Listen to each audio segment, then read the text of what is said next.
नमस्कार, बुलेटिन में स्वागत है आपका और मैं हूं आपके साथ जागृति खंतवाल। बुलेटिन की शुरुआत करेंगे बड़ी खबर के साथ। बड़ी खबर आपको बता दें, ये बड़ी और अहम जानकारी। मुख्यमंत्री पुष्कर सिंह धामी जाएंगे लंदन। ये बड़ी खबर आपको बता रही, जहां निवेशकों को आमंत्रित करने जाएंगे सीएम धामी। तो 25 से 28 सितंबर तक होगा लंदन में पहला रोड शो। ये बड़ी खबर, बड़ी जानकारी, जहां आपको बता दें कि सीएम पुष्कर सिंह धामी निवेशकों को आमंत्रित करने के लिए लंदन जाएंगे। 5 साल बाद इन्वेस्टर समिट आयोजित की जाएगी, जहां इन्वेस्टर समिट के लिए फाइनल रोड मैप भी जारी किया गया है। मुख्यमंत्री पुष्कर सिंह धामी लंदन जाएंगे, जहां निवेशकों को आमंत्रित करने जाएंगे मुख्यमंत्री पुष्कर सिंह धामी। ये बड़ी खबर, बड़ी जानकारी। ग्लोबल इन्वेस्टर समिट को लेकर के ये दौरा किया जाना है, जहां 14 सितंबर को दिल्ली में, आपको बता दें कि 25 से 28 सितंबर को ये पहला रोड शो आयोजित होगा, जहां लंदन के पहले रोड शो में सीएम धामी शामिल होंगे। सीएम धामी के साथ अफसरों की फौज भी मौजूद रहेगी। तो भाई, इस खबर पर ज्यादा जानकारी के साथ हमारे सहयोगी यशराज आनंद हमारे साथ जुड़ गए। यशराज, सबसे पहले आपसे जानना चाहेंगे, सीएम धामी अब लंदन दौरे पर जाएंगे, जहां वो निवेशकों को आमंत्रित करेंगे। फिलहाल क्या कुछ जानकारी मिल रही है और उनके साथ और कौन कौन इस दौरान मौजूद रहेगा? जी जागृति, बिल्कुल मैं बताना चाह रहा हूं कि उत्तराखंड में दिसंबर में प्रस्तावित ग्लोबल इन्वेस्टर समिट में निवेशकों को आमंत्रित करने के लिए खुद मुख्यमंत्री पुष्कर सिंह धामी लंदन जाएंगे। वहीं लंदन में 25 से 28 सितंबर तक पहला रोड शो का आयोजन किया जाएगा। उनके साथ सचिव मीनाक्षी सुंदरम, सचिव Vinay Shankar Pandey, DG industry Rohit Meena, DG सूचना बंशीधर तिवारी भी सीएम धामी के साथ लंदन जाएंगे। और वही मैं बताना चाह रहा हूँ कि सूत्रों के हवाले से यह जानकारी मिल रही है कि 16 से 20 अक्टूबर तक दुबई और अबू धाबी में भी मुख्यमंत्री पुष्कर सिंह धामी का रोड शो का आयोजन किया जाएगा। वहीं पुष्कर सिंह धामी का कहना है कि प्रस्तावित ग्लोबल इन्वेस्टर समिट के लिए प्रदेश सरकार ने 2.5 लाख करोड़ रुपए के निवेश का एक लक्ष्य रखा है और इसे हासिल करने के लिए समिट से पहले अभी लगभग 25,000 करोड़ के निवेश को धरातल पर उतारने की प्रक्रिया पूरी कर ली जाएगी। और वहीं इसके बाद मुख्यमंत्री पुष्कर सिंह धामी ने स्पष्ट रूप से कहा कि निवेशक जो यहाँ पर इन्वेस्ट करेंगे, इससे पर्वतीय क्षेत्रों में निवेश के लिए उनको प्रोत्साहित किया जाएगा। उनके प्रोत्साहन से कई असर देखने को उत्तराखंड में मिलेंगे, जिसमें पहाड़ों में रोजगार के साधन को बढ़ाया जाएगा। और सबसे बड़ी बात यह है, जो उत्तराखंड की एक मूलभूत समस्या के रूप में लगातार सामने उभर करके आ रही है, पलायन। इससे क्या होगा कि पलायन भी अपने रुक जाएगा। और चूंकि पलायन होने का मुख्य वजह जो होता है वह यह होता है कि रोजगार नहीं मिल पाना, सुविधा का अभाव हो जाना, स्वास्थ्य सुविधा का अभाव रहना, अन्य जो भौतिक सुविधाएं होती है, अन्य जो जरूरी सुविधाएं लोगों के लिए होती है, उसका अभाव होना। तो इन सभी चीजों के आने से यदि वहां इंडस्ट्री का डेवलपमेंट हो जाता है, इंडस्ट्री लगभग लग जाती है, तो उसके बाद पलायन भी रुक जाएगा। क्योंकि वहां पर लोगों के लिए रोजगार, सबसे बड़ी समस्या जो पहाड़ों पर बनती है रोजगार, वह उपलब्ध होगा, वह मुहैया कराई जाएगी। तो इसके कारण यह देखा जा रहा है कि मुख्यमंत्री पुष्कर सिंह धामी जितना जल्दी चाह रहे हैं कि ये इन्वेस्टर समिट का आयोजन पूरी तरीके से कर लिया जाए और बृहत रूप से इसको दिया जाए। क्योंकि उत्तर प्रदेश में भी लगातार इस तरीके से काम किया जा रहा है। वही मुख्यमंत्री पुष्कर सिंह धामी का स्पष्ट रूप से कहना है कि 2025 तक जब उत्तराखंड अपनी रजत जयंती मनाएगा, तो उससे पहले वहां तक निवेशक जो आकर के अपने इंडस्ट्री के बैठाने का प्लान पूरा बना लें। तो वही मुख्यमंत्री पुष्कर सिंह धामी का स्पष्ट रूप से ये कहना है। और वही डीजी की भी यदि बात की जाए, इंडस्ट्री डीजी की, तो उन्होंने भी स्पष्ट रूप से कहा कि यदि यहाँ पर इंडस्ट्री बैठ जाती है तो पलायन और सबसे बड़ी रुक जाएगी और सबसे बड़ी बात है लोगों में रोजगार उपलब्ध होगा। जी बिल्कुल यशराज, और देखिए इस पूरे इन्वेस्टर समिट को लेकर के कई तरह के रोड शो का आयोजन भी होना है। नेशनल से लेकर इंटरनेशनल तक रोड शो आयोजित किए जाएंगे। 25 से 28 सितंबर तक जो है लंदन में भी रोड शो होगा। तो इस रोड शो को लेकर के किस तरह का उत्साह देखने को मिल रहा है, और खास तौर पर इस रोड शो के दौरान मुख्यमंत्री पुष्कर सिंह धामी के साथ साथ इस दौरान और कौन कौन लोग वहां पर मौजूद रहेंगे? जी बिल्कुल, मैं बताना चाह रहा हूं कि इस रोड शो को लेकर उत्तराखंड में भी काफी उत्सुकता दिख रही है लोगों में। क्योंकि आज से कुछ दिन पहले इस रोड शो को लेकर कई गाड़ियों को तैयार किया जा रहा था, कई ट्रक को उस रूट में तब्दील कर दिया गया था जहां पर भव्य कार्यक्रम का आयोजन किया जाएगा। उस तरीके से उसमें अलग ऐसे बैनर पोस्टर लगाए गए थे, ऐसे लोगों को अट्रैक्टिव करने वाले बैनर पोस्टर लगाए गए थे जो वहां पर जाएंगे। और दूसरी सबसे बड़ी बात है, जो सूत्रों के हवाले से जानकारी मिल रही है कि लंदन में जो रोड शो होगा, इसके लिए भी वहां पर कार्यक्रम कार्यक्रम की पूरी तैयारी कर ली गई है। कार्यक्रम वहां पर भव्य रूप में देने के लिए मुख्यमंत्री पुष्कर सिंह धामी वहां पर खुद मौजूद रहेंगे, उनके साथ डीजी इंडस्ट्री भी मौजूद रहेंगे, बंशीधर तिवारी भी वहां पर मौजूद रहेंगे। तो इस प्रकार से कई लोग वहां पर, कई अधिकारी वहां पर मौजूद रहेंगे। उनकी मौजूदगी जरूर कहीं ना कहीं इन्वेस्टर्स को एक जरूर मील का पत्थर इन्वेस्टर्स के लिए साबित होगा, क्योंकि मुख्यमंत्री खुद अपने स्टेट में इंडस्ट्री को डेवलप करने के लिए, अपने स्टेट में इंडस्ट्री को बैठाने के लिए दूसरे देश जाकर वहां पर प्रचार कर रहे हैं, उसमें शामिल हो रहे हैं। यह अपने आप में एक बहुत बड़ी पुख्ता होगी, इसके लिए कहीं शक और संदेह नहीं। और मुख्यमंत्री खुद स्पष्ट रूप से सभी को कहेंगे कि इंडस्ट्री वहां बैठाने के लिए, उनके लिए जो मूलभूत, इंडस्ट्रियलिस्ट को जो एक मूलभूत सुविधा होनी चाहिए, वो सारी सुविधाएं भाजपा सरकार की डबल इंजन की सरकार उनको मुहैया कराएगी। और इस मूलभूत सुविधाओं में यदि कोई त्रुटि भी होती है तो बिल्कुल उसका निराकरण कर लिया जाएगा। और साथ ही साथ यदि माहौल की बात की जाए तो इंडस्ट्री को बैठाने के लिए मुख्यमंत्री पुष्कर सिंह धामी ने भी स्पष्ट रूप से कह दिया है कि उत्तराखंड का माहौल इस तरीके से है कि वहां पर कोई भी इन्वेस्टर आकर अपना इन्वेस्ट कर सकते हैं, वहां पर इन्वेस्टर अपनी इंडस्ट्री को लगा सकते हैं, अपनी फैक्ट्री को लगा सकते हैं, उन्हें किसी प्रकार की कोई भी दिक्कत नहीं होगी। ना तो शासन की तरफ से कोई परेशानी होगी, ना तो प्रशासन की तरफ से कोई परेशानी होगी, बल्कि इन्वेस्टर जो वहां पर इन्वेस्ट करेंगे, पहाड़ी क्षेत्रों में इन्वेस्ट करेंगे, उनको लेकर के यह कहना है कि उनकी सुख सुविधाओं और उनका ध्यान रखा जाएगा और इन्वेस्टर्स को जो भी परेशानी होगी उसकी समस्या का निराकरण किया जाएगा। उसके बाद मैं आपको बताना चाह रहा हूं कि दूसरी सबसे बड़ी बात है, बिल्कुल, कुल मिलाकर के जो निवेश का लक्ष्य रखा गया है उस तक पहुंचने के लिए, उसे पूरा करने के लिए अब शासन भी और प्रशासन भी पूरी तरह से तैयारियों में जुट चुका है। फिलहाल आपका बहुत बहुत धन्यवाद हमारे साथ जुड़ने के लिए और तमाम जानकारी हम तक पहुंचाने के लिए। तो ये बड़ी खबर लगातार आपको बता रही, जहां मुख्यमंत्री पुष्कर सिंह धामी निवेशकों को आमंत्रित करने के लिए लंदन दौरे पर रहेंगे। और इस दौरान आपको बता दें कि 25 से 28 सितंबर को लंदन में पहला रोड शो भी किया जाएगा।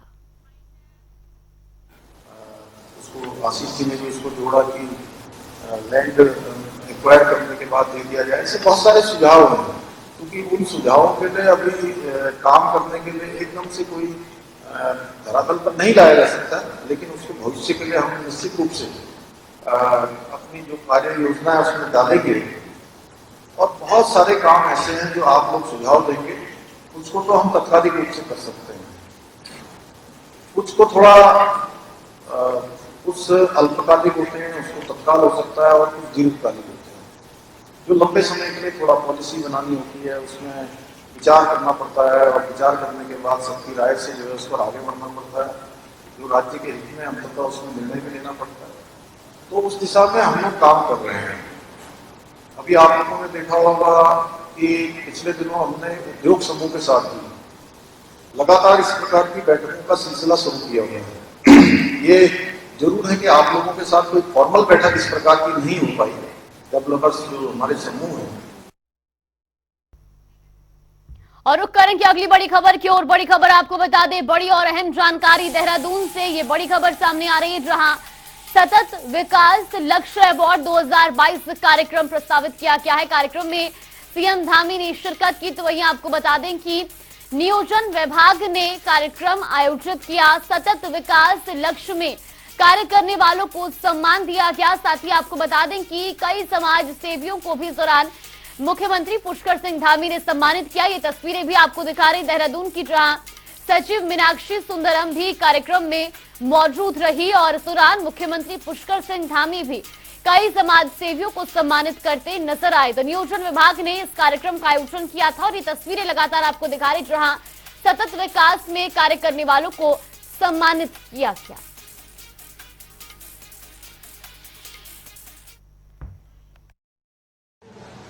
में उत्तराखंड सरकार के मुख्य सचिव श्री एम रविशंकर जी, सचिव नियोजन Shri Meenakshi Sundaram, additional CO Shri Manoj Pant ji, UNDP representative इजावे Saroj ji, और जूरी मेंबर के नाते प्रोफेसर सुरेखा डंगवाल जी, डॉक्टर एस नेगी जी, शिखा थपलियाल जी एवं यहाँ पर उपस्थित सभी आए हुए सभी महानुभाव, सभी अचीवर्स जिन्होंने आज जिनको पर हम सब के हाथों से आज सम्मानित किया गया है एवं कार्यक्रम में पधारे सभी भाइयों एवं बहनों, मैं सबसे पहले तो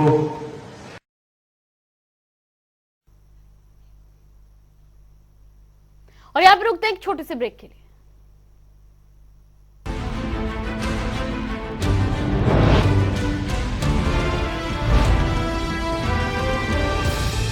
ब्रेक के बाद स्वागत है आपका। रुख करेंगे खबरों की ओर। उत्तराखंड कांग्रेस कमेटी के प्रदेशाध्यक्ष करण महरा काशीपुर पहुंचे, जहां कांग्रेस कार्यकर्ताओं ने उनका जोरदार स्वागत किया। तो वहीं प्रेस कॉन्फ्रेंस के दौरान प्रदेशाध्यक्ष करण महरा ने उत्तराखंड सरकार पर भ्रष्टाचार के आरोप लगाए और साथ ही बेलगाम अफसरशाही को लेकर भी सरकार पर जमकर निशाना साधा। उन्होंने कहा कि जिस तरीके से प्रदेश में अफसर बेलगाम है, उससे साफ जाहिर है कि एक आम आदमी को कितनी दिक्कत का सामना करना पड़ता है। पुलिस मानवाधिकारों का हनन कर रही है। सत्ता दल का एक पूर्व मुख्यमंत्री कहता है कि भ्रष्टाचार बढ़ गया है और घूसखोरी बढ़ रही है, त्रिवेंद्र रावत। और वर्तमान मुख्यमंत्री कहता है कि मैं बचपन से मछली पकड़ने का काम करता था और मेरा अनुभव ये कहता है कि जो मछली ज़्यादा बड़ा मुंह खोलती है वो जल्दी फंसती है। तो वहाँ का झगड़ा आप लोगों को नहीं दिखाई देता, ये बड़ा अफसोस है मुझे इस बात का।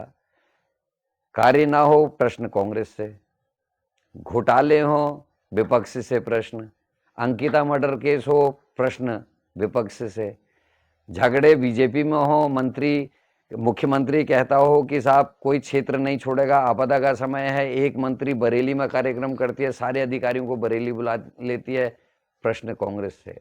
तो हाथ जोड़ के निवेदन ये है कि कभी कभी सत्ता पक्ष की ओर को भी नजरें इनायत होनी चाहिए। मंत्रिमंडल के साथी अपने हित अधिकारियों के से साधने की कोशिश करेंगे तो यही हालात होंगे। ईमानदार ऑफिसर्स अपने आप को कहीं ना कहीं प्रताड़ित महसूस कर रहे हैं, चाहे वो आप किसी भी विभाग में देख लीजिए, या तो उनको साइडलाइन किया गया है या उनको मुख्य कार्य क्षेत्र से बाहर बैठाया गया है और भ्रष्ट अधिकारी बैठे हैं। मैं आपको एक ताज़ा उदाहरण देना चाहता हूँ।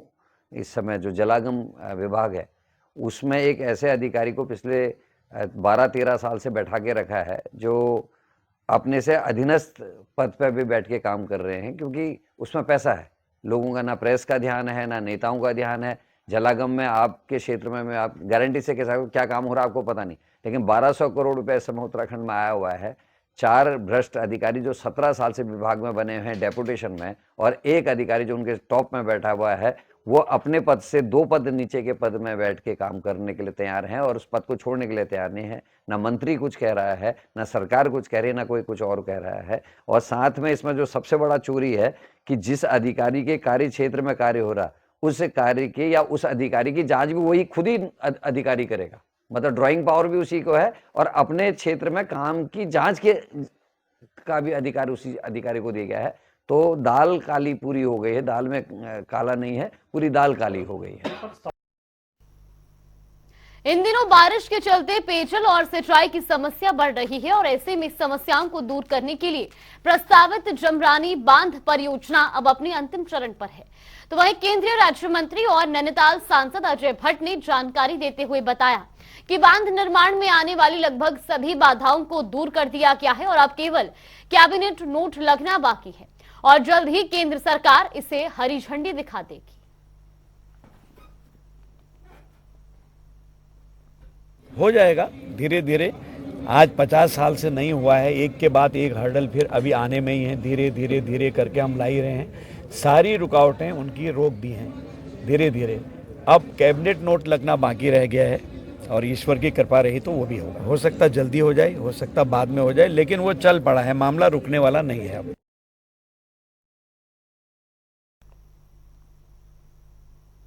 उत्तराखंड जैव विविधता बोर्ड के कार्यकालपों के परिप्रेक्षक में समीक्षा बैठक का आयोजन हुआ। बैठक का आयोजन वन मंत्री सुबोध उनियाल की अध्यक्षता में किया गया।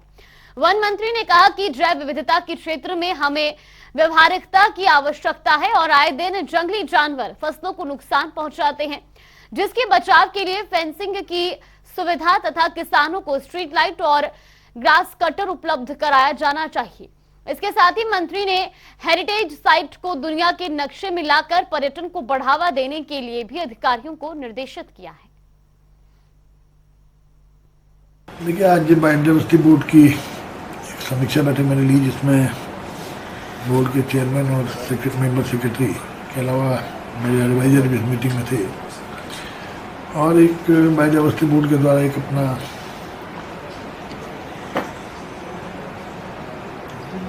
जो वर्किंग प्लान है, जो उन्होंने प्लान बनाया, उसको लेकर के चर्चा हुई। लेकिन क्योंकि आज आवश्यकता है एक व्यवहारिकता की, कि व्यवहारिकता के दृष्टिगत कैसे कार्य किए जाएं, ताकि जो तमाम हमारी प्रजातियां और तमाम वो चाहे वो स्पीसीज हो या एनिमल्स की प्रजातियां हों जो विलुप्त हो रही हैं, उनको बचाने के साथ साथ किस तरह हर्बल फार्मिंग को बढ़ावा देकर इस सेक्टर में किसानों की आजीविका बढ़ाने के साथ साथ जो हमारे राज्य की हाई एल्टीट्यूड की जगह में जिस तरह जड़ी बूटियाँ पैदा होती थी, आपको देखा कि संजीवनी का जिक्र तमाम ग्रंथों में किया गया है, जिसने लक्ष्मण जी के जान बचाने का काम किया। तो इस तरह की मेडिसिन से हमारे यहाँ जड़ी बूटियाँ हैं, उन जड़ी बूटियों को कैसे संरक्षित करने का काम किया जाए। भारतीय किसान यूनियन तोमर ने आज खंड विकास कार्यालय पर हंगामा किया और इस दौरान बीकेयू तोमर के कार्यवाहक प्रदेश अध्यक्ष चौधरी परविंदर सिंह ने कार्यालय में तैनात एक सेक्रेटरी पर ब्लॉक की आईडी के जरिए अनुचित काम करने का आरोप लगाया। साथ ही बताया कि कार्यालय में बड़े स्तर पर भ्रष्टाचार हो रहा है। इसके अलावा उन्होंने मामले में कड़े कदम उठाने की भी बात कही। यहाँ पर जो शंकर सैनी जो सेक्रेटरी हो, उसने जो ट्रांसफर होकर यहाँ से अधिकारी चला गया, उसकी आईडी पर आईडी चला रखी है, वो आईडी ब्लॉक थी। उसे चलाने के लिए हमारी वार्ता हुई उससे, उसने कहा कि यहाँ तो ऐसा ही होगा। और जो कुछ मुद्दे हैं हमारे किसान, ये वृद्धा पेंशन है और विधवा पेंशन है, इनको लेकर हम यहाँ आए थे। इनमें ये जो ऑनलाइन वाला सिस्टम है, उसे ये धड़ल्ले से कर रहे हैं, उसे ये नंबर 2 का काम कर रहे हैं। यहाँ से बिल्कुल बिना रिश्वत के कोई काम नहीं हो रहा है। यहाँ से जो इन 200-400 रुपए दे देता है, उसके काम में पहले हो जाता है। बाकी जो आम आदमी हो, वो बेचारा लाइन में लगा रहता है। तालाबंदी का हमारा पूरा होता, पर वो ट्रेनिंग पर चले गए हैं अचानक। वो चलो कोई बात नहीं है, हमने एक अल्टीमेटम अब दे दिया है, ज्ञापन भी दिया है एक। अगर इसमें ये सुधार नहीं करते हैं तो हम दोबारा यहाँ से तालाबंदी करने का काम करेंगे, घेराव करेंगे।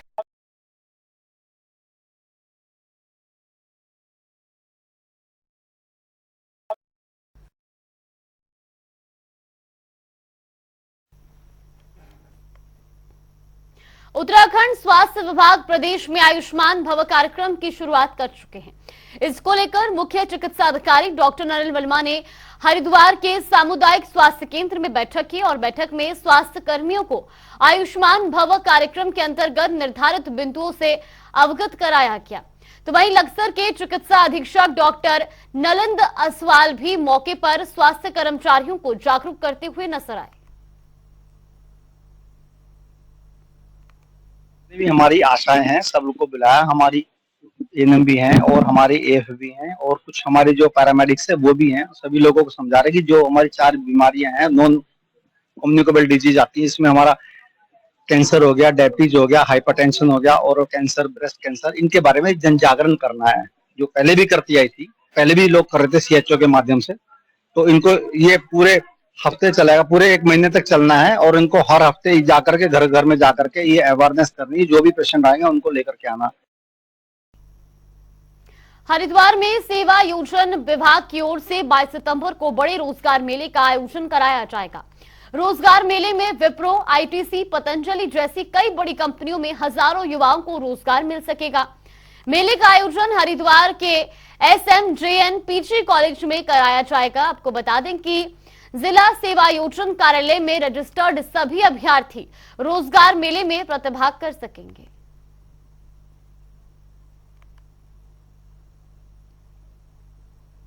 इसके लिए तिथि 22 सितंबर 2023 निर्धारित की गई है और इसका जो कार्यक्रम स्थल होगा वो है एसएमजेएन पीजी कॉलेज रानीपुर हरिद्वार होगा, जिसके लिए पर्याप्त तैयारी की गई है कि या आसपास के जनपद के जो बेरोजगार युवक युवती हमारे जो उत्तराखंड के मूल निवासी या स्थायी निवासी हैं, उनको रोजगार देने के लिए विभाग भरसक प्रयास करेगा कि अधिकतम संख्या में हम लोग रिक्तियां प्रदान कर पाएं।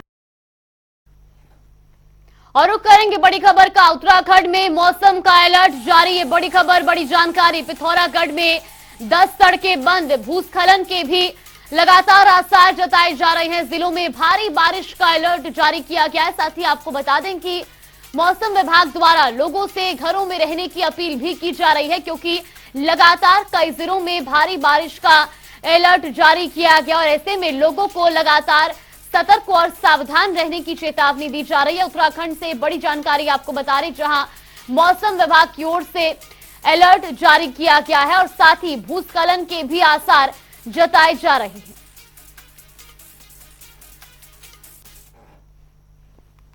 तो वहीं प्रदेश में लगातार हुई बारिश के कारण इलाके जलमग्न हो गए हैं। उधम सिंह नगर के जसपुर क्षेत्र में बरसात के चलते फीका नदी का तटबंध टूट गया है और बाढ़ जैसी स्थिति उत्पन्न हो गई है। ऐसे में कहीं न कहीं सिंचाई विभाग की बड़ी लापरवाही भी सामने आई है, क्योंकि फीका नदी में लगातार भारी मात्रा में खनन का कारोबार चलता रहता है, जिस पर प्रशासन का कोई ध्यान नहीं है। तो वहीं किसानों की रीढ़ की हड्डी कही जाने वाली नांदेड़ चीनी मिल पर भी खतरा मंडराता नजर आ रहा है।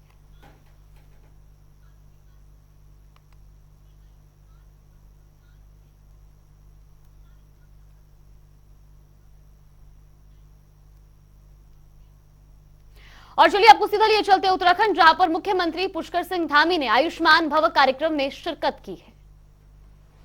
तो ये तस्वीरें एक बार जोरदार तालियां इन निक्षय मित्रों के लिए। आमंत्रित करना चाहूंगे मंच में बालाजी सेवा संस्थान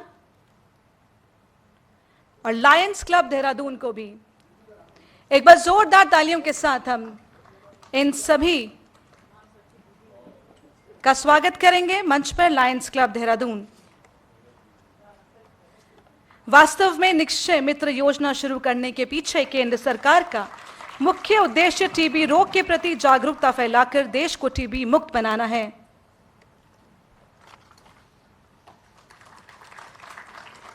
एक बार जोरदार तालियां पुनः हमारे निक्षय मित्रों के लिए।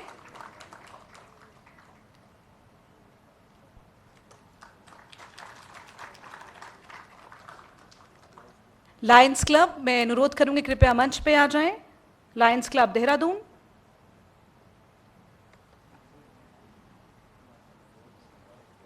एक बार जोरदार तालियां इनके लिए।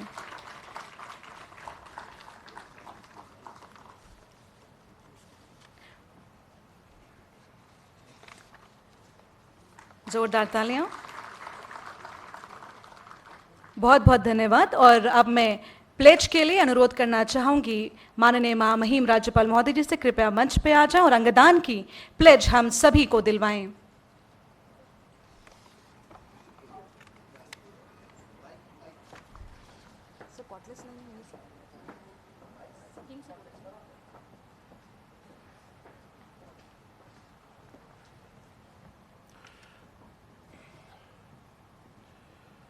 अंगदान हेतु प्रेरित करने के लिए शपथ हाथ से कीजिए। मैं प्रतिज्ञा करता हूं कि मैं